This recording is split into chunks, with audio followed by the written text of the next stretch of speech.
নমস্কার স্যার। নমস্কার। স্যার আপনার নাম কি স্যার? রামপদ দাস। রামপদ স্যার, আপনি কোথা থেকে এসেছেন স্যার?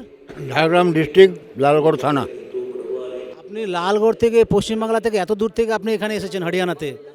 আপনি অত দূর থেকে এখানে কি করতে এসেছেন? আমরা জ্ঞানগঙ্গা বই পড়ে যা বুঝলাম তাতে আমরা মেদিনীপুরে গিয়ে রামপাল দেব মহারাজের থেকে দীক্ষা নিলাম। দীক্ষা নেওয়ার পর আমরা যেটুকু উপকার পেয়েছি সেটা একটা অবান্তর ধরনের উপকার। আমার শরীরে ক্যান্সার হওয়ার মতো মানে কয়েক হাজার গুটি ছিল। সেই গুটিগুলো ওনার নির্দেশ মতো আমি চলার ফলে আজকে গুটিগুলো সব আস্তে আস্তে আস্তে আস্তে আস্তে বিলীন হতে চলেছে।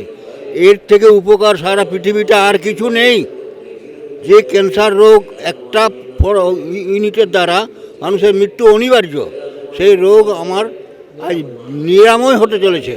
আমরা একটা জিনিস পরিষ্কার বুঝেছি, যদি এই এইখান থেকে উদ্ধার হয়ে আমাদেরকে সৎলোকে যেতে হয়, তাহলে আমাদের মুক্তিমোক্ষ পেতে হয়, তাহলে রামপাল মহারাজের নির্দেশ মতো চললে আমরা মুক্তিমোক্ষ পাবই।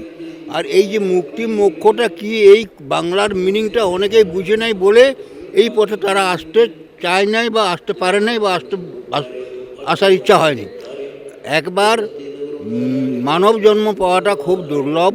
এই মানব জন্ম পাওয়ার পর আর কোটি কোটি বৎসর পশু জন্মের ক্লেশে দগ্ধ হতে হবে।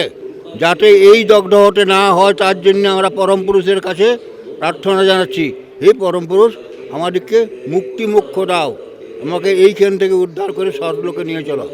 আর এই পৃথিবী লোকের মানে অ্যাডমিনিস্ট্রেশন আর সৎলোকের অ্যাডমিনিস্ট্রেশনের কী তফাৎ, এটা অনেক মানুষের ঠিক মতো জানে নাই বা অনেক লোককে ভালো করে বোঝাতে পারে নাই। এখানে মৃত্যু আছে, সৎলোকে মৃত্যু নেই। ধন্যবাদ স্যার। ধন্যবাদ।